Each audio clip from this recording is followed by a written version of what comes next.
पांचवा अध्याय श्रीमद् भगवद गीता, श्लोक नंबर 5वां। यत् सांख्यैः प्राप्यते स्थानम् तत् योगैरपि गम्यते। एकं सांख्यं च योगं च यः पश्यति स पश्यति। तो यहाँ भगवान कह रहे हैं, जो स्थान ज्ञानियों द्वारा प्राप्त किया जाता है उसी स्थान पर कर्म योगी भी पहुंचते हैं। इसलिए जो पुरुष सांख्य और योग को एक ही देखता है, फल रूप से एक ही देखता है, वही वास्तव में यथार्थ देखता है। तो यहाँ भगवान कह रहे हैं कि दोनों से, मतलब सांख्य योग से और कर्म योग से जो फल है वो एक ही मिलता है। और वो फल क्या है? तो यदि हम भक्ति की भाषा में बोले तो परमात्मा की प्राप्ति, यदि हम ज्ञान की भाषा में बोले तो अहंकार से मुक्ति, मतलब अहंकार हमारा गल जाएगा, मतलब हमारा कल्याण होगा या मुक्ति होगी। तो ये दोनों का फल एक ही है और दोनों में ही प्रकृति से संबंध विच्छेद होता है।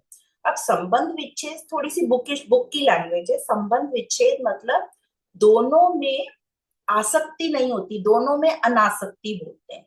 किससे अनासक्ति? जो वस्तु, जो बाहर हैं, चीजें हैं, विषय, उनसे अनासक्ति। तो अहंकार की आदत होती है ना, सबसे आसक्ति कर लेता है। तो दोनों में ही अनासक्ति या दोनों में ही अहंकार को मिटाना बता रहे हैं। अब वो कह रहे हैं आगे, दोनों ही एक दूसरे को अपनाते हैं। यदि आप समझने की कोशिश करेंगे तो दोनों ही एक दूसरे को अपनाते हैं। तो जो ज्ञान योग है उसमें क्या बताते हैं? असत, जो जड़ है, उससे अनासक्ति। और कर्म योगी को ये अनासक्ति अपनानी ही पड़ती है। यदि हमने सिर्फ ज्ञान योग थ्योरी थ्योरी पढ़ ली और उसको कर्मों में नहीं लगाया तो फिर वो ज्ञान योग नहीं कहलाएगा, है ना। वो सिर्फ ऐसा होगा कि हमने सिर्फ ज्ञान इकट्ठा कर लिया, उसको ज्ञान योग नहीं कहेंगे। और जो कर्म योगी है, जो उसकी प्रक्रिया निस्वार्थ भाव से काम करना, तो वो ज्ञान योगी को भी अपनानी पड़ेगी। तो यदि कर्म योगी ज्ञान को नहीं अप्लाई करेगा तो वो कर्म योगी नहीं कहलाएगा। तो मतलब उनका योग वाला पार्ट वो पूरा नहीं होगा, वो सिर्फ एक कर्म बन के रह जाएगा।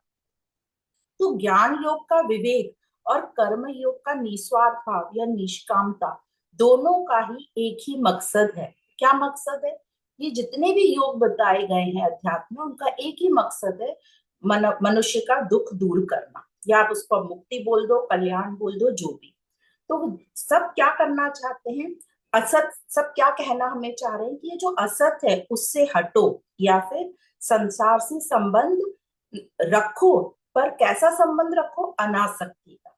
हम सीधा बोल देंगे संसार से संबंध विच्छेद करो तो थोड़ा हैवी लगता है और समझ में नहीं आता। तो कहने का तात्पर्य ये कि संसार से तो संबंध रखना ही पड़ेगा, हम संसार में रहते हैं, पर कैसा संबंध रखना है? अनासक्ति का संबंध रखना है। तो ये दो रास्ते हमें बताए गए हैं, ज्ञान योग और कर्म योग। क्यों बताए गए? ये तो सत को पाने के लिए, या ये समझ लो सत को हम कैसे पाएंगे? असत को छोड़ेंगे तो सत को हम पा लेंगे।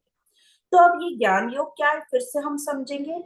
ये जो हमने माना हुआ अहम है, इसको नकार दो। ये जो हम बार बार कहते हैं मैंने किया मैंने किया, अब आगे चल के इस अध्याय में हमको समझेगा ये मैं क्या है, ये अहंकार, जो कि वो बताएंगे कि वो भी प्रकृति है। तो इसको, ये माने हुए अहम को नकार दो, क्योंकि ये जो अहम है यही हमको अपूर्णता बताता है। कि मैं, ये अहम को अपना मान लेने से हमारे में अपूर्णता आती है, या ये अहम हमें अपूर्णता दर्शाता है।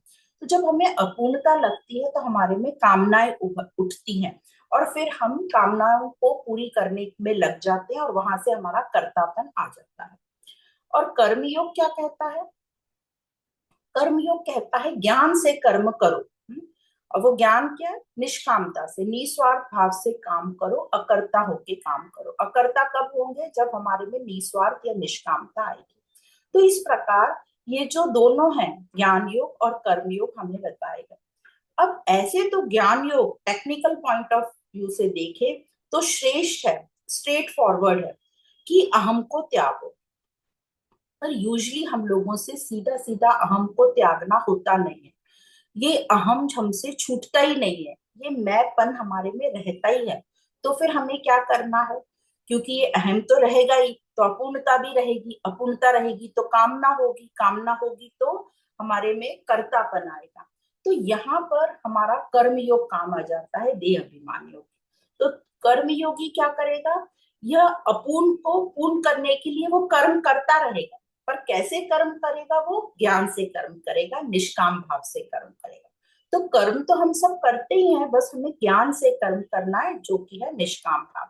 मतलब अब उसकी कामना जो भी होगी संसार से, तो वो समझ जाएगा कि जो संसार से मुझे जो कामना हो रही है, तो वो अपने आप को चेक करेगा कि मुझे क्या इसकी जरूरत है, क्या मुझे इससे पूर्णता की प्राप्ति होगी। तो वो अपने आप को चेक करेगा और बताएगा कि ये संसार की चीजों से मुझे पूर्णता प्राप्त नहीं होगी, मैं खुद ही पूर्ण हूं, पर मुझे ये जो असत है, जो जड़ से रिश्ता है, वो मुझे आसक्ति जो है उसको त्याग करना है। मुझे कृष्ण तत्व को प्राप्त करना है, परमात्मा तत्व को प्राप्त करना है, या मुझे पूर्णता प्राप्त करनी है। तो उसकी कामना जो होगी, अब वो उच्चतम कामना होगी, अब वो वस्तु व्यक्ति की कामना नहीं होगी। और ये जो बहुत ऊंची कामना है कि मुझे पूर्णता प्राप्त करनी है या मुझे कृष्ण तत्व प्राप्त करना है, यह श्रेष्ठतम कामना है और यह कर्म योग से प्राप्त होती है। तो अब उसे ज्ञान से पता है कि मुझे निष्काम भाव से काम, जब मैं कर्म करूंगा तो मुझ में पूर्णता की प्राप्ति होगी, या फिर ऑलरेडी वो अपने आप को पहले समझेगा कि मैं तो पूर्ण हूं ही, मतलब जो भी मेरे पास है पर्याप्त है, मुझे अब कर्म करके और कुछ नहीं लेना है अपने आप को पर्याप्त करने के लिए, मेरे पास पर्याप्त है। अब जो भी मैं कर रहा हूँ वो संसार के हित के लिए कर रहा हूँ। तो अब वो छोटी मोटी कामना नहीं करता, और कोई छोटी मोटी कामना आती भी है, बहुत सी चीजें हमारे अंदर आएंगी, तो वो उसे अपना सेल्फ इंट्रोस्पेक्शन करके, आत्म अवलोकन करके उसको नकारता जाएगा। मतलब वो पूरी जागृतता में जागृत होकर वो कर्म करेगा, और वो ध्यान रखेगा कि उसका लक्ष्य क्या है। तो उसका लक्ष्य ये है कि मुझे निष्काम होकर कर्म करना है। तो मेरा लक्ष्य ये, तो जो भी हमारा लक्ष्य है उसको याद रखकर हम कर्म करते रहेंगे। तो यूजुअली क्या होता है, जो हमारा लक्ष्य होता है हम उसको तो रख देते हैं कि ये हमारा लक्ष्य है, पर हम काम दूसरे डायरेक्शन में करते हैं, इसलिए हमारा लक्ष्य जो है पूरा नहीं होता। जैसे मेरा लक्ष्य है कि मुझे हिंदी या संस्कृत सीखना है, पर मैं पढ़ाई कुछ जर्मन की करूंगी तो मैं वो इंग्लिश नहीं सीख पाऊंगी, हिंदी नहीं सीख पाऊंगी। तो इस प्रकार जो कर्म योग का रास्ता है वो सुगम है हम देहधारियों के लिए। तो ये दोनों साधन में जड़ता का त्याग है, जड़ता मतलब अहंकार का त्याग है। अब ये क्वेश्चन आता है कि फिर ऐसी धारणा क्यों है कि सिर्फ कर्म योग से परमात्मा प्राप्ति नहीं होगी, मतलब मुक्ति नहीं मिलेगी। तो जो भगवान ने इसके पहले वाले चौथे अध्याय के स्टार्टिंग में ही कहा था कि बहुत समय बीत जाने के कारण ये जो कर्म योग है इस मनुष्य लोक से लुप्त हो गया है। मतलब कर्म तो था, पर जो योग है, मतलब जो ज्ञान है, वो लुप्त हो गया था।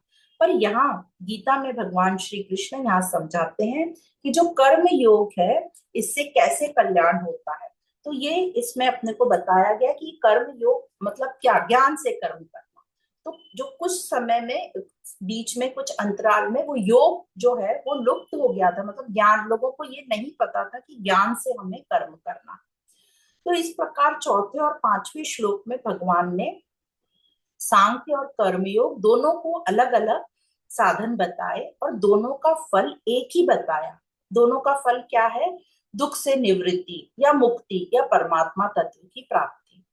अब इसको न जानने वाले कि ये जो दोनों हैं सांख्य और कर्मयोग, इन दोनों का फल एक है, ऐसा न जानने वाले को पृथक बाला मतलब बाल बुद्धि या बेसमझ का है, और इसे जानने वाले को कि दोनों का फल एक ही है उसको बुद्धिमान कहा गया है। अब इस श्लोक जो लास्ट लाइन जो इस श्लोक में कही गई है, एकम सांख्यम च योगम च यह पश्यति स पश्यति, तो ये कह रहे हैं कि ये एक ही है, मतलब सांख्योग और कर्मयोग एक ही है। एक के साथ दूसरा आएगा ही आएगा। कर्म योगी के लिए ज्ञान जरूरी है, ज्ञान लगेगा ही लगेगा, नहीं तो आप कुछ भी कर्म करोगे उठपटांग। तो यहाँ भगवान ये बता रहे हैं कि ये सारे योग सभी पूरा अध्यात्म एक ही बात बोलता है, चाहे आप किसी भी मार्ग से चले जाओ। जैसे हमें हजारों दुख हैं, हमें लगता है प्रकृति में बहुत दुखी दुख है, हजार दुख है, पर इन सब का कारण एक ही है। क्या है वो कारण? हमारी अज्ञानता, हमारा इग्नोरेंस। अब हजार दुख हैं पर निवारण एक ही है। वो एक ही निवारण क्या है? क्योंकि एक ही कॉज है, अज्ञानता, तो उसका दवा भी एक ही होगी, आत्मज्ञान। क्योंकि हम जीते जी प्रकृति में ही रहेंगे, हमारा जन्म प्रकृति में ही हुआ है, और जन्म से ही हम अज्ञानी थे। अब बोलते हैं कैसे अज्ञानी हो गए? जन्मे ही हम अज्ञानी हैं, तो जन्म से ही हम अज्ञानी हैं। और प्रकृति का यूज हम जन्म से ही करते हैं, क्योंकि प्रकृति में ही जन्मे हैं, प्रकृति से ही जन्मे हैं, इसलिए प्रकृति के अंदर ही हम रहेंगे और प्रकृति का ही यूज करेंगे। तो जो हमारा जीवन है उसकी शुरुआत कैसे होती है? हम सभी इंद्रियों का यूज करते हैं, प्रकृति का यूज करते हैं, फिर कुछ वस्तुएं हमें आकर्षित करती हैं। इस प्रकार हमारा जीवन प्रकृति में शुरू होता है। क्योंकि कुछ ही वस्तु, हर किसी व्यक्ति को, संसार में बहुत सारे व्यक्ति और वस्तुएं हैं, हम सबको तो नहीं अट्रैक्ट, आकर्षित होते, या सबसे नहीं अट्रैक्ट होते, कुछ से ही अट्रैक्ट होते और उनसे हमारा रिलेशन शुरू होता है। फिर हम कोई एक मार्ग अपना लेते हैं, फिर हम थोड़े बड़े होते हैं, फिर एक मार्ग अपना लेते हैं, कई लोग दूसरा मार्ग अपना लेते हैं, कई लोग तीसरा मार्ग अपना लेते हैं, कई कर्म योग अपनाते हैं, कोई भक्ति योग, कोई ज्ञान योग, कोई हठ योग, कोई समर्पण योग। इस प्रकार अलग अलग हम मार्ग अपना लेते हैं। पर ये जितने भी मार्ग होंगे, और पचासों मार्ग मिलेंगे, ये जितने भी मार्ग हैं सब प्रकृति के ही मार्ग हैं। मतलब सब में द्वैत होगा। कैसे? एक मेरा मार्ग और मैं वो मार्ग को अपनाने वाला। तो मैं, अहंकार और वो मार्ग, हर में द्वैत रहेगा ही रहेगा, मैं और प्रकृति। तो ये जो सभी मार्ग हैं, सभी योग हैं, ये सब एक ही हैं, एक ही दिशा में ले जा रहे हैं। कौन सी दिशा में? कि इस अहंकार को, इस मैं को हटाओ, इस मैं को जान लो। तो अभी हम क्या है? दो है, मैं और ये पूरी प्रकृति। तो अब यहाँ भगवान कृष्ण हमको समझा रहे हैं कि इस मैं को हटा दो, सिर्फ प्रकृति को रहने दो। जो गुणा गुणेशु वर्तन्ते, जो हमने तीसरे अध्याय में पढ़ा था, उसी को हम यहाँ पे फिर से समझ रहे हैं। तो ये सारे मार्ग एक ही बात कह रहे हैं कि इस अहंकार को हटाओ, इस मैं को ज्ञान दो, इस मैं को ये बताओ कि वो भी प्रकृति है, वो कोई अलग नहीं है। हम जन्मे प्रकृति में हैं, हम प्रकृति से ही पैदा हुए हैं, प्रकृति में ही रह रहे हैं, पर हम क्या बोलते हैं? मैं अलग हूँ, मैं अलग हूँ, मैं स्पेशल हूँ, मैं ऐसा करता हूँ, ऐसे हम सब अपने आप को अलग मानते हैं। तो जो इन सब को एक समझता है, मतलब एक देखता है, वही समझदार है। और उसी ने ये दर्शन कर लिया कि सब एक है, मतलब उसको सच्चा ज्ञान प्राप्त हुआ। और जो उन्हें अलग अलग देखता है वह नासमझ है, मूढ़ है। तो यही है एकम पश्यति सपश्यति, मतलब सबको एक देखना। तो ये जो मैं और जगत है, ये अलग नहीं है, ये भगवान हमको बताने की कोशिश कर रहे हैं। तो अब मैं और जगत, इसका जो द्वैतपना है, ये कैसे खत्म होगा? तो यहाँ भगवान कह रहे हैं, इसमें समझो कि सब कुछ प्रकृति है और ये मैं भी प्रकृति हूँ। तो अब इसका हम कैसे और अच्छे से हम कैसे समझेंगे? अभी हमारे अंदर तो बैठा है कि मैं अलग हूं और प्रकृति अलग है। तो कहते हैं कि ये, इस प्रकृति से रिश्ता ठीक ठीक रखो। इस प्रकृति का और मेरा रिश्ता अच्छा होगा तो फिर ये बात बनेगी, और अच्छा नहीं होगा तो मैं अलग और प्रकृति अलग। तो यदि मेरा और प्रकृति का रिश्ता ठीक होगा तो यही मुक्ति कहलाएगी। मुक्ति कहीं हमें अलग से नहीं मिलेगी। तो भगवान कह रहे हैं, जब तक ये जीवन है, रहना हमें दुनिया में ही है, और ये दुनिया ही मेरे लिए सब कुछ होती है जब तक हमारा ये जीवन है। तो इस दुनिया से ठीक रिश्ता रखना ही अध्यात्म है। अब, और यही है जीते जी मुक्ति। तो जीवन में ही हमें मुक्ति पानी है। तो जीवन और मुक्ति भी एक ही है, जीवन ही मुक्ति है, ऐसा भगवान बता रहे हैं। तो जीवन और मुक्ति भी अलग अलग चीज नहीं है, जीवन ही मुक्ति है। इस जीवन में जीते जी ही हमें मुक्त होना है। तो जो जीवन में मुक्त नहीं, या जो ये सोचता है कि ये जीवन के बाद जब शरीर छूटेगा तब मेरे को मुक्ति मिलेगी, मतलब मेरे बच्चे पोते कुछ करेंगे मेरे लिए श्राद्ध, तब मुझे मुक्ति मिलेगी, ऐसों के लिए मुक्ति सिर्फ कल्पना मात्र है। तो इस प्रकार कह रहे हैं कि जो जीते जी मुक्त नहीं होना चाह रहा, उसका जीवन जीवन ही नहीं है। तो जीवन में ही मुक्ति को खोजो, इस जीवन और मुक्ति को एक करो। तो ये कैसे होगा? रिश्ते ठीक बनाने से। तो रिश्ते कैसे बनाने हैं? रिश्ते ऐसे बनाओ जिसमें अनासक्ति हो, मतलब जिसमें आसक्ति नहीं हो। यही सही रिश्ता होगा संसार में रहने का, और संसार में रहते रहते मुक्त होने का। तो संसार में हम रहेंगे ही, संबंध बनाएंगे ही, तो संबंध तो होंगे, पर संबंध कैसे बनाना है? अनासक्ति के संबंध बनाना है, और यही मुक्ति है। तो संबंध और अनासक्ति भी एक ही बात है, संबंध एक ही होना चाहिए अनासक्ति का। ठीक है? तो ये जो हम बोलते हैं ना, हमारा उनका बहुत सुंदर संबंध है, फिर हम बहुत पॉजिटिव हो जाते हैं, आसक्त हो जाते हैं, तो वो सुंदर संबंध नहीं रहा। तो संबंध का मतलब है ऐसा संबंध जो अनासक्त हो। तो जो मेरा और प्रकृति का रिश्ता हो, वो ठीक कब होगा? जब हमारा अनासक्ति का रिश्ता होगा। तो यही रिश्ता रखेंगे तभी हम मुक्ति की राह पर चल पड़ेंगे। तो जो अनेक समस्याएं हमें प्रकृति में दिखती हैं, ये सब प्रकृति में है। जितने भी हमें दुख सब दिखते हैं, ये सब प्रकृति में है, कोई अलग से मेरे पर्सनल दुख नहीं है, पर्सनल समस्याएं नहीं है। पर हमें लगता है क्योंकि मैं अहंकार अलग हूं, तो ये जो जितने भी दुख है ये मेरे पर्सनल है। तो यहाँ भगवान कह रहे हैं, यहाँ पर्सनल कुछ भी नहीं है, निजी कुछ भी नहीं है, मेरे लिए नहीं है। मेरे लिए नहीं है, क्यों नहीं है? क्योंकि ये जो अहंकार है जिसको मैं बोल रहा हूँ, ये अहंकार भी प्रकृति ही है, प्रकृति का ही हिस्सा ये अहंकार है, जो चेतन होके मैं बोल रहा है। तो ये, और यही अहंकार में कैपेसिटी है ऊंचा उठने की, और ये मान लेने की कि मैं झूठा हूं। तो जब ये अहंकार समझ लेगा कि मैं प्रकृति का ही हिस्सा हूं, मतलब मैं प्रकृति ही हूं, और जो भी कुछ यहाँ पर है दुनिया भर जगत में हमें दिखता है, सबकी सब प्रकृति है, प्रकृति के अलावा कुछ है ही नहीं। तो ये जो अहंकार है, ये जो मैं बोल रहा है, ये भी प्रकृति है। और जब मैं प्रकृति हूं, मतलब मैं अहंकार नहीं हूं, तो मैं अहंकार नहीं हूं तो मैं अलग नहीं हूं, और मैं अहंकार अलग नहीं हूं तो मेरे लिए कुछ भी निजी या पर्सनल नहीं है। तो जब मैं नहीं हूं तो दुख भी नहीं है। तो जब तक ये मैं रहता है तभी तक हमें दुख लगता है, और जैसे ये मैं नहीं रहता तो ये दुख भी नहीं रहता। भली है प्रकृति में, पर मेरे निजी के लिए नहीं है, मेरे निज के लिए, स्वरूप के लिए नहीं है, मेरे पर्सनल नहीं है, इसलिए हम दुखी नहीं होंगे।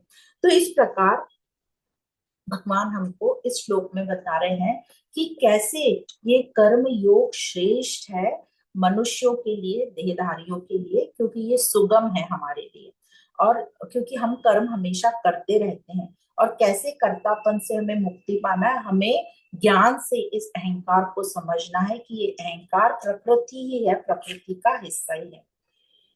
अब आगे के श्लोक में भगवान कृष्ण हमें कर्म योग की और श्रेष्ठता दूसरे तरीके से बताते हैं।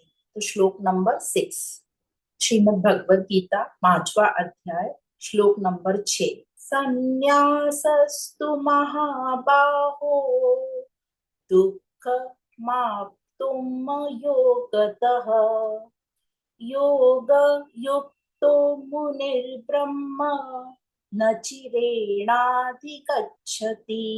तो भगवान कह रहे हैं, परंतु हे माँ बाहो अर्जुन, कर्मयोग के बिना संन्यास प्राप्त होना कठिन है। योग युक्त मननशील पुरुष, मतलब कर्म योगी मननशील पुरुष परमात्मा को शीघ्र ही प्राप्त हो जाता है। तो जैसे हमने जाना कि ज्ञान योग में अहम का त्याग बताया है, मतलब आसक्ति से हटो, आसक्ति को हटाओ, राग मिटाओ, राग द्वेष मिटाओ। जब आसक्ति होगी तो राग द्वेष भी होगा, और तभी हमें मुक्ति की प्राप्ति होगी। या हम मुक्ति की प्राप्ति, ऐसे एंड नहीं होता कि हमें आज मुक्ति की प्राप्ति हो गई और दी एंड हो गया। यह हम मुक्ति की प्राप्ति की यात्रा हमारी चालू है।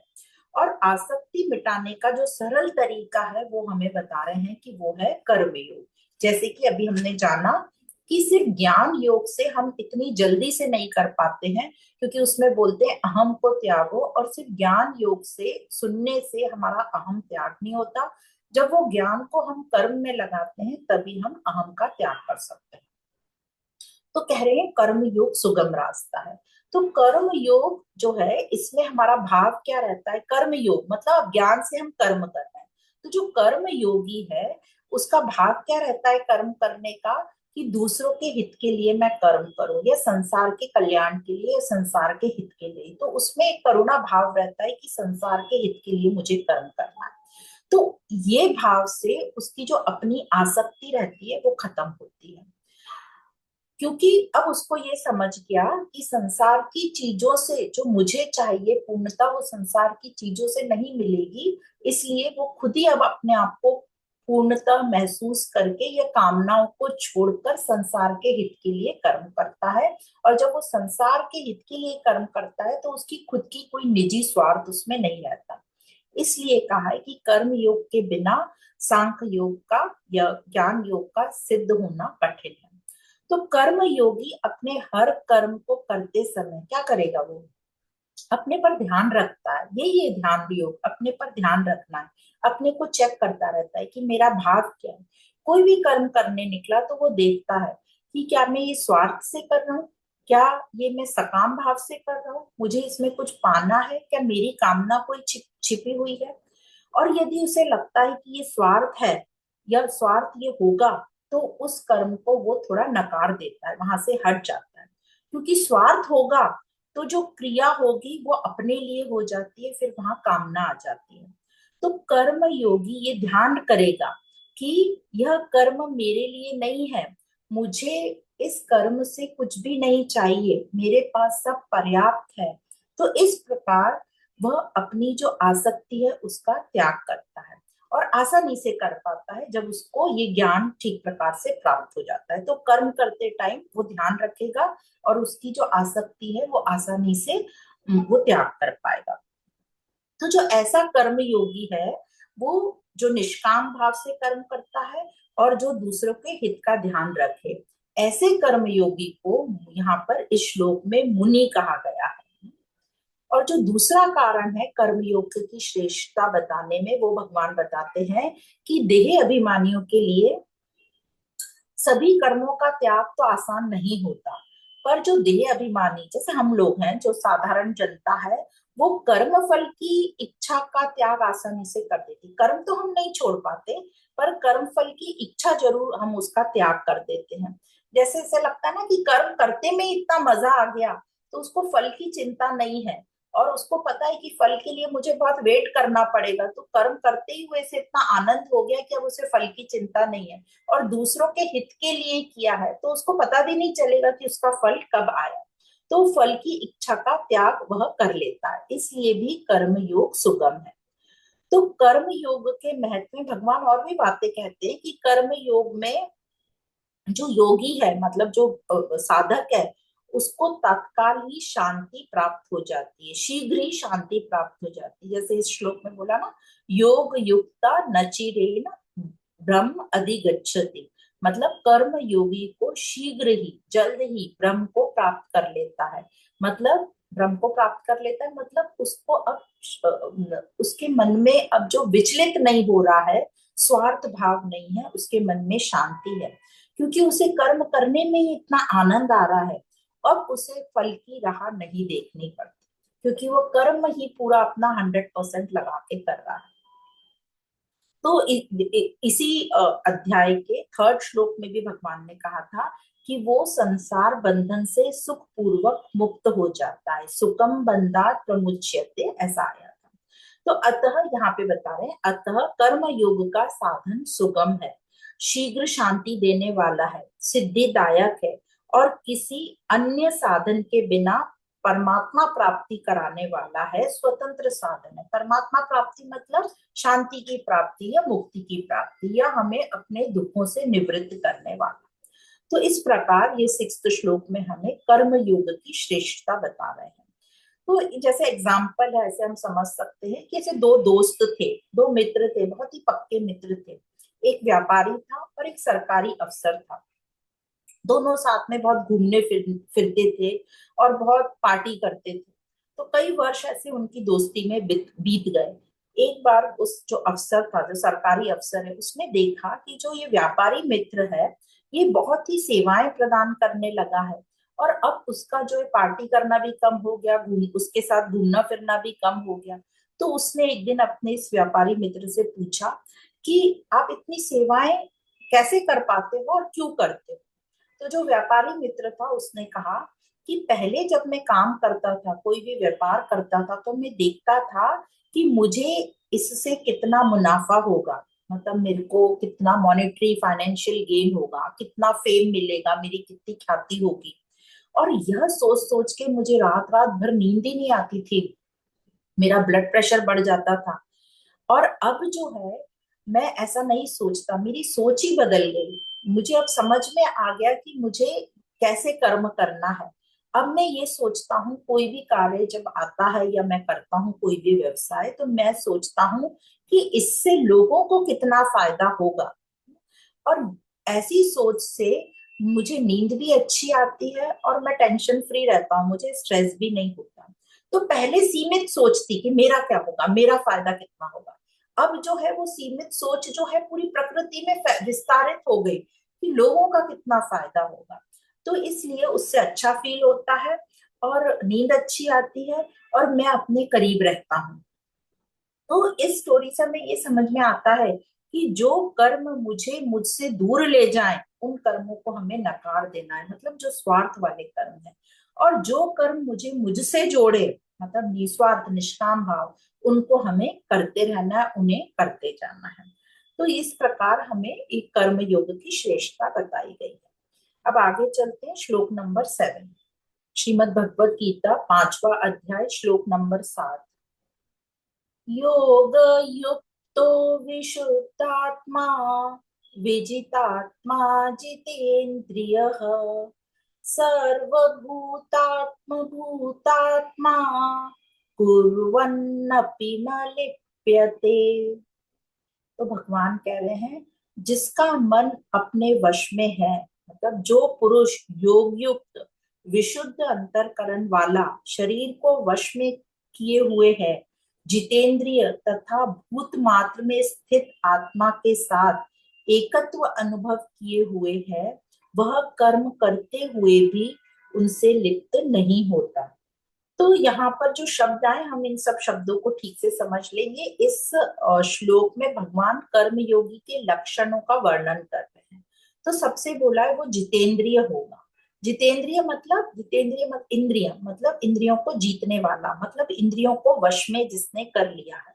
इंद्रियों का वश में होना मतलब इंद्रियों को राग द्वेष से रहित होना। तो इससे क्या होगा, इंद्रियां राग द्वेष रहित होंगी। तो जब इंद्रियां राग द्वेष रहित होंगी, तब उनमें जो है मन को विचलित करने की क्षमता नहीं रहेगी, शक्ति नहीं रहेगी। और ऐसे व्यक्ति इंद्रियों को अपने हिसाब से चला सकते हैं। तो हम सब जानते हैं कि इंद्रियां वैसे तो अपने अपने में ही बरतती रहती हैं, पर जो हमारा अहंकार है, वो इंद्रियों को अपनी ओर खींचता है। और अहंकार इंद्रियों को बताता जाता है कि मुझे ये पसंद है, मुझे ये पसंद है। तो इंद्रियों की ट्रेनिंग वैसी हो जाती है, फिर इंद्रियां हमारे मन को उस ओर खींचती हैं। पर जब हमारे अहंकार को ज्ञान मिल जाता है, तो जब उसको ज्ञान मिल जाता है, तो अहंकार इंद्रियों के पीछे पड़ना छोड़ देता है। कि अब वो नहीं बताता उनको, कि वो इंद्रियों को अपने हिसाब से चलने देता है। तो फिर इंद्रियां जो है अहंकार के पीछे पड़ना छोड़ देती है और इंद्रियां अपने काम में व्यस्त हो जाती है। तो जब ऐसा हो जाता है, तो हम अपनी इंद्रियों को अपने हिसाब से यूज कर सकते हैं। तो जो कर्म योग के साधक के लिए इंद्रियों को वश में करना अति आवश्यक है। और यही हमने तीसरे अध्याय में भी पढ़ा था, 3-4 बार तीसरे अध्याय में आया था कि हे भरतवंशी अर्जुन, तू सबसे पहले इंद्रियों को वश में कर ले, जो इस ज्ञान और विज्ञान को नाश करने वाली है। तो ये महापापी काम को बलपूर्वक तू मार डाल। इस प्रकार भगवान ने बताया था। ज्ञान विज्ञान मतलब विवेक और तत्व ज्ञान। तो यह जो अज्ञान है, यह जो अज्ञान है ये हमारे विवेक को ढक के रखता है। कैसे कामनाएं आ जाती हैं उसमें और कामनाएं हमारे विवेक को ढक लेती हैं। तो भगवान कह रहे हैं कि तू इस कामना को विवेक की तलवार से मार दे, नहीं तो ये सब नाश कर देगी। तो इसलिए मनुष्य की दृष्टि तत्व यदि जब ढकी रहे उसकी विवेक, उसका ज्ञान जब तक ढका रहता है कामनाओं से, तो मनुष्य की दृष्टि तत्व तक जाती ही नहीं है और वो पाप ही पाप करता रहता है, उसका पतन हो जाता है। ये सब हमने 3rd अध्याय में पढ़ा था। यहाँ भगवान फिर से हमें कह रहे हैं कि कर्म योगी की यदि इंद्रियां वश में नहीं है तो उसको विचलित होने की उसमें पूरी पूरी संभावना है। फिर वह अपनी सेवाएं भी ठीक से दे नहीं पाएगा। जो उसको लग रहा है कि मैं सेवा कर रहा हूँ, वो सेवा भी ठीक से नहीं दे पाएगा, मतलब वो कर्म ठीक से नहीं कर पाएगा, क्योंकि इंद्रियां उसकी इधर उधर उसको भटकाएंगी। वो सेवा करने निकलेगा और उसके मन में कुछ और इंद्रियां उसको इधर उधर खींचती रहेंगी, आकर्षित करती रहेंगी। इसलिए इंद्रियों को वश में होना आवश्यक है, नहीं तो कर्म योग का पालन ही नहीं होगा। जैसे जाना था हमको हॉस्पिटल को सेवा करने, पर बीच में ही हमें कुछ और चीजें आकर्षक दिख गई, कोई दुकानें दिख गई, कोई मेला दिख गया, तो हमारी इंद्रियों ने हमें वहां खींच लिया, तो हमारा कर्म ठीक से हो ही नहीं पाया। तो इस प्रकार ये जितेंद्रियां मतलब इंद्रियों को वश में करने की बात बताई है। तो ये कैसे होगा? ये जब हमारे अहंकार को ज्ञान मिलेगा तभी हमारी इंद्रियां वश में है। तो जो कर्म योगी के लक्षण बताए, वो एक बताए जितेंद्रिय, वो इंद्रियों को अपने वश में रखता है। फिर दूसरा बता रहे विशुद्ध आत्मा, मतलब जिसका अंतःकरण निर्मल हो। तो निर्मल मतलब उसमें कुछ मल आ जाता है, मतलब वो दूषित हो जाता है। तो ये अंतःकरण दूषित कैसे होता है? तो ये हमें फिर से समझ लेना है, ये अंतःकरण दूषित ही पैदा होता है। और इसमें जो दोष होते हैं उनको कहते हैं मल विक्षेप और आवरण, मतलब अज्ञानता। इसका डिटेल भी हमने 3rd अध्याय में बहुत अच्छे से समझा था। तो ये दूषित रहता है, तो संसार की जो वस्तुएं हैं उनको ये अपने अंदर उनसे रिश्ता रख लेता है, और जो वस्तुएं जो है उसके मन में बैठ जाती हैं। तो जो बाहर की वस्तुएं हैं जब वो मन में बैठ जाती हैं तो वो विषय बन जाती हैं। फिर संसार से उसे ये वस्तुएं चाहिए होती हैं, उसके लिए ये वस्तु जो अंदर विषय बन के बैठ गई है वो महत्वपूर्ण हो जाती है, तो वही उसकी कामना बन जाती है। और जब तक उसके अंदर ये पदार्थों का महत्व रहेगा, ये विषय उसके मन में बैठे रहेंगे, तब तक उसके अंदर निष्कामता नहीं आएगी, क्योंकि कामना बनी रहेगी उन विषयों के प्रति। तो यह प्रॉब्लम अब ये जो आ गया कि विषय मन में बैठ गई, ये प्रॉब्लम सॉल्व कैसे होगा? तो यहाँ भगवान बता रहे हैं जो कर्म योगी है उसको, क्योंकि वो जो कर्म कर रहा है ज्ञान से कर रहा है, उसको ज्ञान प्राप्त हो गया क्योंकि वो कर्म योगी है।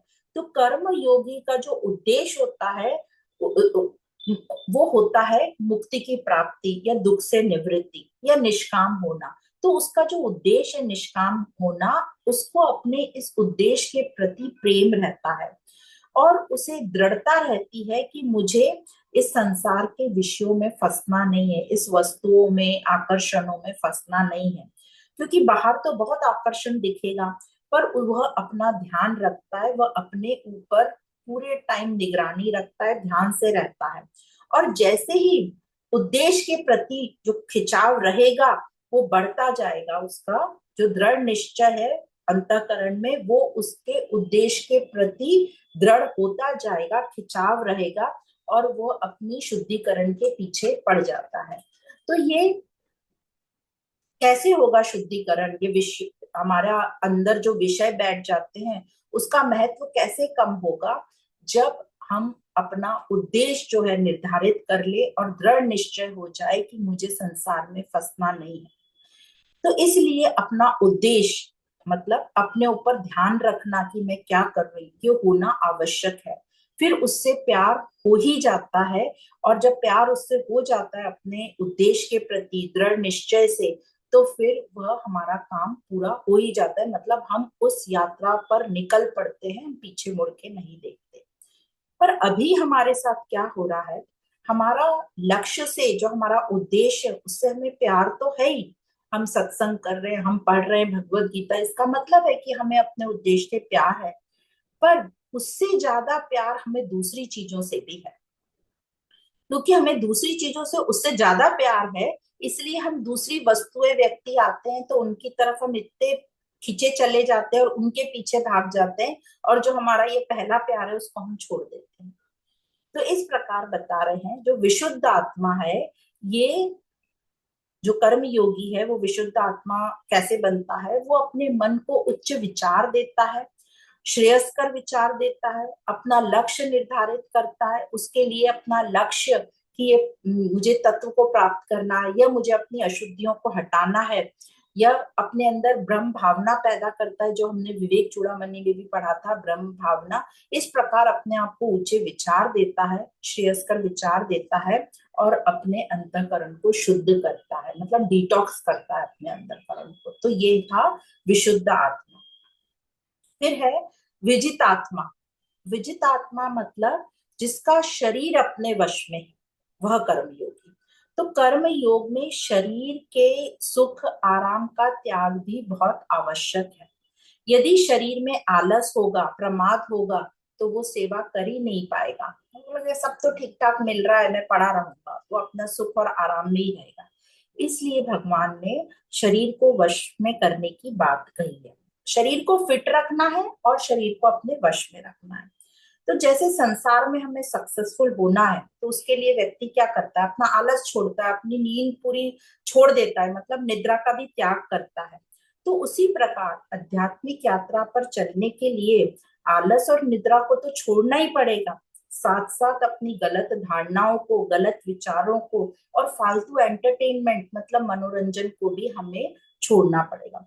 क्योंकि आपको लगेगा कि मैं एक ही दिन तो गई, थोड़ा सा ही तो एंटरटेनमेंट हुआ, पर वो थोड़ा सा एंटरटेनमेंट आपको बहुत बहुत पीछे खींच लेगा, क्योंकि आप एक एंटरटेनमेंट के लिए जाओगे, वहां आपको 100 और आकर्षण दिख जाएंगे, बहुत सारे विषयों को आप मन के अंदर बिठा के ले आएंगे, फिर उसको निकालने के लिए फिर हमें फिर से कोशिश करनी पड़ेगी। तो ऐसे हमें आलस निद्रा का त्याग तो करना ही है, साथ साथ मनोरंजन, गलत धारणा और गलत विचार को भी हमें त्यागना होता है। तो इसी को कहते हैं विजित आत्मा। तो विजित आत्मा में शरीर और मन जो है, इनको ट्रेनिंग मिलती है कि हमारा शरीर जो है वश में रहे, हमारा शरीर और इंद्रियां, मन इधर उधर ना भटके। तो इस प्रकार विजित आत्मा, जो कर्म योगी है, विजित आत्मा होता है। और वो कैसे होता है, वो अभ्यास से होता है, निरंतर अभ्यास से। जहां हमारा अभ्यास छूटा कि हम फिर से पीछे चले गए, हम फिर से, हमारा पतन हो गया, हम फिसल गए। फिर आता है सर्वभूतात्म भूतात्मा। मतलब संपूर्ण कर्मयोगी जो है वो संपूर्ण प्राणियों की आत्मा, अ, जो कर्म योगी है वो संपूर्ण प्राणियों की आत्मा को अपनी ही आत्मा मानता है, या सबको अपना ही मानता है, एक जैसा ही मानता है। तो कर्म योगी, प्राणी को आप समझ लो प्रकृति, तो कर्म योगी पूरी प्रकृति के साथ अपनी एकता मान लेता है ना। तो अब उसका अहंकार मिट गया, वो अहंकार मिट गया मतलब वो समझ गया कि अहंकार भी प्रकृति है। तो जो कर्म योगी है, यहाँ जो पुस्तकों में लिखा है कि सभी प्राणियों के साथ एकता मानता है, तो प्राणी मतलब पूरी प्रकृति आ गई इसमें। तो पूरी प्रकृति को के साथ अपनी एकता मान लेता है, उसमें करुणा भाव आ जाता है, उसमें उदारता आ जाएगी।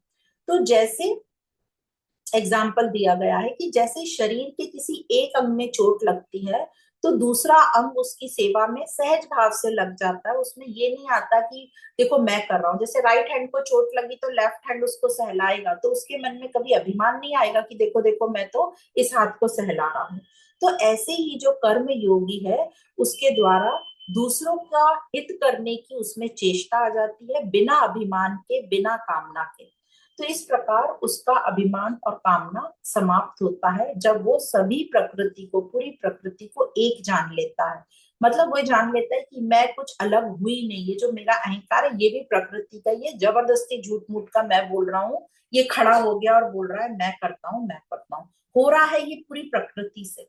जैसे कोई भी चीज, हम सांस भी ले रहे हैं, तो हम अकेले, जो हमें लगता है हम अकेले सांस ले रहे हैं, पर इसमें पूरी सृष्टि हमारा कारण है और कार्य है सांस लेना। हम किसी एक चीज को पिन पॉइंट नहीं कर सकते कि यही कारण है सांस लेने का। अब बाहर प्रकृति में हवा होगी तभी हम सांस ले पाएंगे। तो ये पूरी प्रकृति हमें, सांस जो हम ले रहे हैं उसके लिए पूरी प्रकृति हमारे साथ लगी पड़ी। उसी प्रकार जो भी कोई एक्टिविटी होती है, छोटी से छोटी भी, उससे कहीं ना कहीं बहुत कुछ चीजें जुड़ी होती हैं, पर हम कहते हैं मैंने किया मैंने किया। तो यही बात भगवान हमको समझाने की कोशिश कर रहे कि ये अहंकार भी प्रकृति ही है, प्रकृति से ही उठा है। तो इसको तो प्रकृति समझ, इसको अलग मत समझ, अपने आप को प्रकृति से अलग मत समझ। अलग समझेगा तो फिर तेरे में अभिमान आएगा, फिर कर्ता भाव आएगा, फिर वो वासना उठेगी, उसको पूर्ण करेंगे, वो पूरा साइकिल चलेगा, राग द्वेष आसक्ति सब। तो इस प्रकार ये कर्म योगी के लिए बोल रहे सर्वभूतात्म भूतात्मा। अब ये जो कर्म योगी है, ये सेवा करने के लिए किसी भी प्राणी को अपने से अब अलग नहीं समझता, किसी भी व्यक्ति प्राणी को अपने से अलग नहीं समझता, सबको अपना ही अंग मानता है। अब उसका ये जो भेद है कि मैं अलग हूं, वो खत्म हुआ। इस प्रकार कर्म योगी को में उदारता आती है और उसका स्वभाव बहुत करुणामय होता है। तो ये स्वभाव तभी होगा या तभी आएगा जब सभी प्रकृति के साथ आप एकत्व मान ले, या इसको हम ऐसा कह सकते हैं जब हम खुद अलग होना बंद करें कि मैं पूरी प्रकृति से भिन्न हूं, अलग हूं। ये भिन्नता जब खत्म हो जाएगी तब ये उदारता और करुणा भाव हमारे में आएगा। तब योग युक्त कौन हुआ? योग युक्त जो ऐसे व्यक्ति को जिसमें ये सब चीजें हैं उसको योग युक्त कहा है। मतलब जो जितेंद्रिय है, जो विशुद्ध आत्मा है, जो विजितात्मा है, और जो सर्वभूतात्मा है। तो जो इन चार से युक्त है, ऐसे कर्म योगी को योग युक्त कहा गया है इस श्लोक में। तो योग युक्त ऐसे कर्मयोगी के लिए यहाँ बोला गया है जिसका उद्देश्य और रुचि एक हो गई है। जैसे अभी हमने थोड़ी देर पहले ही कहा था, हमारा सबका उद्देश्य एक ही है, पर हमारे इंटरेस्ट सब अलग अलग है। हमारे जो इंद्रियां और शरीर वश में नहीं है, तो हम इधर उधर आकर्षित हो जाते हैं और वहां रुचि लेने लगते हैं, इसलिए हमारा काम नहीं बन पा रहा। पर जो योग युक्त कर्म योगी है, उसका उद्देश्य और रुचि अब एक हो गए। मतलब उद्देश्य और रुचि दोनों परमात्मा तत्व की प्राप्ति, मतलब मुक्ति की प्राप्ति है, दुख से निवृत्ति। और हमारा क्या होता है, हमारा उद्देश्य कुछ है और रुचि और कुछ है। तो हमारा उद्देश्य तो है कि पढ़ाई करना है बहुत, बट हमारा पूरा मन हमारे एंटरटेनमेंट में या टेलीविजन शो में या फोन में स्क्रोलिंग में चला जाता है। तो इस प्रकार हमारा काम नहीं बन पा रहा। फिर आता है लास्ट लाइन इसमें, कुर्वन्नपि न लिप्यते। मतलब कर्म योगी कर्म करते हुए भी कर्मों से बंधता नहीं है, बंधता नहीं है। तो बंधने का यहाँ पर कारण क्या है? कर्मों के प्रति आसक्ति, कर्मों के प्रति फल की इच्छा, ममता और इच्छा, और कर्तृत्व अभिमान की मैंने किया है। मतलब और हम कम शब्दों में बोले तो हमें कर्मों से कुछ न कुछ चाहिए, कुछ न कुछ पाने की इच्छा है, और यह इच्छा ही बंधन का कारण है। और जो कर्म योगी है वो क्यों नहीं बंधता? वो इसलिए नहीं बनता क्योंकि यह पूरा हमने थर्ड अध्याय में पढ़ा था ज्ञान योग में कि गुणा गुणेशु वर्तन्ते। मतलब प्रकृति ही प्रकृति को चला रही है, ये उस कर्म योगी को ठीक से समझ गया, इसलिए वो बनता ही नहीं। उसको पता है मैं कुछ कर ही नहीं रहा, प्रकृति ही प्रकृति को चला रही है। तो जो कर्म योगी है वो दूसरों के हित के लिए काम करेगा, इसलिए वो निष्काम भाव से काम करेगा और वो बंधेगा ही नहीं। क्योंकि अब उसके जो कर्म है वो कैसे हो गए, प्रकृति प्रकृति को चला रही है, गुण गुणों को चला रहा है, गुण गुणेशु वर्तन्ते, इस तरह के उसके कर्म हो गए। तो यहाँ कुर्वन्न अपि न लिप्यते, ये जो आया शब्द आया, इसका ये मतलब बता रहे हैं कि कर्म योगी कर्म करते समय निर्लिप्त है। ये तो हमें समझ गया, कर्म करते समय वो निर्लिप्त है, पर कर्म ना करते समय भी वो निर्लिप्त है। तो ये कैसे होगा कर्म ना करते समय भी? क्योंकि जो कर्म योगी होता है कर्म करते समय निर्लिप्त, समझ में आया, पर जब वो कर्म नहीं कर रहा है तो उसके मन में पूरे टाइम ये नहीं होता है कि मैं ये कर्म कर लूं, मैं वो कर्म कर लूं, मुझे तो ऐसा करना चाहिए था, ऐसे भाव उसके अंदर नहीं आते। जो प्रकृति उससे करवा लेती है वो वह करता है। तो कर्म कर योगी को कर्म करने अथवा न करने से उसका कोई भी सरोकार नहीं है, कोई भी प्रयोजन नहीं है, वह सदा ही निर्लिप्त रहता है। तो इस प्रकार इस श्लोक में भगवान ने बताया कि शरीर, इंद्रियां, मन, बुद्धि, है ना, मतलब अंतःकरण, ये सब से अनासक्ति का संबंध रखना, और इन सब से अनासक्ति का संबंध रखने के कारण ही वह कर्मयोगी कहलाएगा। और कर्म करते हुए उसमें कर्तापन नहीं आएगा, कर्तृत्व अभिमान नहीं आएगा, और कर्तापन न रहने से उसके द्वारा होने वाली जितनी भी कर्म है वो बंधन बंधन नहीं देंगी, मतलब वो दुख नहीं देंगी, उनमें राग द्वेष नहीं होगा। तो ये कहते हैं कि ये अनुभव हो जाता है कर्म योगी को कि उसने प्रकृति के साथ एकता मान ली है। अनुभव हो जाता है, मतलब उसको समझ जाता है कि सब कुछ प्रकृति ही है, इस प्रकृति ही प्रकृति को चला रही है, इस प्रकार उसको समझ आ जाता है। अनुभव हो जाता है मतलब समझ आ जाता है। तो इन सब बातों से हमें समझ में आया कि ये कर्म योग क्यों श्रेष्ठ है, और कर्म योग के लक्षण क्या हैं, कर्म योगी के लक्षण क्या हैं, वो योग युक्त क्यों कहलाता है, वह इस श्लोक में बताया। अब हमारे को क्वेश्चन आता है कि इन सब पदार्थ क्रियाओं को अपना क्यों न माने, क्यों हम आसक्त नहीं हो, मतलब क्यों इतना बोल रहे हैं कि आसक्त मत हो, अच्छी तो चल रही है हमारी लाइफ, क्यों हमें लगता है आसक्त हो। तो यहाँ पर ज्ञान हमें कहता है क्योंकि ये सब परिवर्तनशील है, ये हमारे साथ हमेशा नहीं रहेंगे, ये सब प्रकृति है ना, और ये जो अहंकार है ये प्रकृति का ही हिस्सा है। तो इसलिए हम भी प्रकृति है, मतलब जो अहंकार मैं बोल रहा है यह भी प्रकृति है। तो प्रकृति को प्रकृति के साथ ही यदि हम सहज छोड़ दे तो वही सहजता मानी जाएगी, जैसे प्रकृति ही अपने आप प्रकृति को चला रही है, क्योंकि जो प्रकृति के नियम है वो प्रकृति अच्छे से जानती है। पर जो मैं अहंकार है वो प्रकृति में हस्तक्षेप करता है। तो सारे दुखों का कारण ये मैं अहंकार है, जो प्रकृति से आसक्त हो जाता है, पूरी प्रकृति से नहीं, प्रकृति के हर कोई प्रकृति के थोड़े थोड़े भाग से आसक्त हो जाता है, और फिर आसक्त होके उसकी आशाएं बढ़ जाती है कि इस प्रकृति से मुझे ये चाहिए, और प्रकृति को फिर वो नुकसान करता है, प्रकृति का हस्तक्षेप करता है। तो उसका जो उदार वाला मन है वो वहां पे नहीं आता जब वो आसक्त रहता है। पर जिसमें आसक्ति नहीं है तो वो अपने संग्रह के लिए, अपने स्वार्थ के लिए प्रकृति को डिस्ट्रॉय नहीं करेगा, प्रकृति को हस्तक्षेप नहीं करेगा, उसका मन उदार वाला हो जाता है।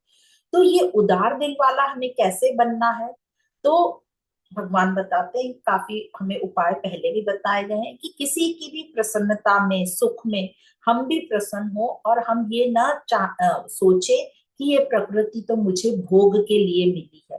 तो हम अपना भोग वाला, जो मुक्ति वाला हमारा सोच है, उसको हटाकर जब हम चलेंगे कि हमें भोगना नहीं है, हमें योग करना है, प्रकृति का के साथ हमें रिश्ता अच्छा रखना है।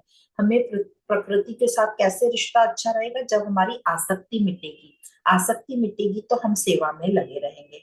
पर हमारे से क्या होता है, हमारे में जेलस भावना, ईर्ष्या भाव बहुत होता है कि हमें ये, उसके पास ये आ गया तो हमें भी ये चाहिए, और इस प्रकार हम इस होड़ में लगे रहते हैं, और हम अपने अहंकार, मतलब मैं को अलग मानते हैं प्रकृति से, और प्रकृति से हमारी आसक्ति बनी रहती है। और उसी प्रकार किसी को दुखी देखकर हमारे अंदर करुणा भाव आए, और हमारे अंदर जो संग्रह की भावना है वो हमारे से मिटे। जब हम किसी को दुखी देखते हैं तो हमारे अंदर फिर संग्रह का भाव नहीं आता, हमारे में करुणा भाव आए कि इसका दुख मैं कैसे दूर करूं।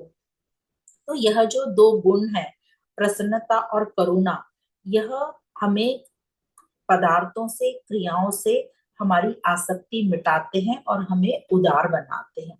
तो इस प्रकार हमें भगवान कृष्ण यहाँ समझा रहे हैं कि कर्म योग के लक्षण क्या है, कैसे कर्म योग श्रेष्ठ है, और यदि हमें आनंदमय जीवन चाहिए तो यही रास्ता है कर्म योग। तो ऐसे कर्म योग से हमारी आध्यात्मिक उन्नति होती है, मतलब निष्कामता आएगी, निस्वार्थ भाव आएगा, हम अहंकार युक्त, अहंकार रहित होंगे। तो ये अध्यात्म जो है ये भी प्रकृति का हिस्सा है, पर ये आध्यात्मिक ज्ञान किसके लिए है? अहंकार के लिए है। हमारे एक ही काम है अध्यात्म का, हमारे दुखों की निवृत्ति करना। तो जो एक क्वेश्चन है कि क्यों हम ऐसा सब करें, इससे क्या ही प्राप्त हो जाएगा, क्योंकि आप बार बार बोलते हो कि वो जो सत्य है वो तो प्राप्त नहीं होता, उसको तो कोई देख भी नहीं सकता। फिर भी उस सत्य को पाने के लिए जो हम संघर्ष करते हैं वो भी हमारे लिए एक बहुत ही सुंदर संभावना है हमें आनंद में लाने के लिए। भले ही हमें वो दिखे नहीं, प्राप्त हो नहीं, पर वो यात्रा भी बहुत आनंदमय है कि हम दुख से निवृत्त होंगे। तो इस प्रकार इस अध्याय में श्लोक नंबर 7 तक जो आज हमने पढ़ा उसका हमने उल्लेख किया, थोड़ा समझा। अब हम जो नेक्स्ट श्लोक आएंगे 8 और 9 उसमें और डिटेल में बताएंगे कि कैसे ये अहंकार प्रकृति है और कैसे ये अहंकार प्रकृति के साथ एक हो जाएगा तो हमारे दुखों की निवृत्ति होगी। सबको बहुत बहुत धन्यवाद।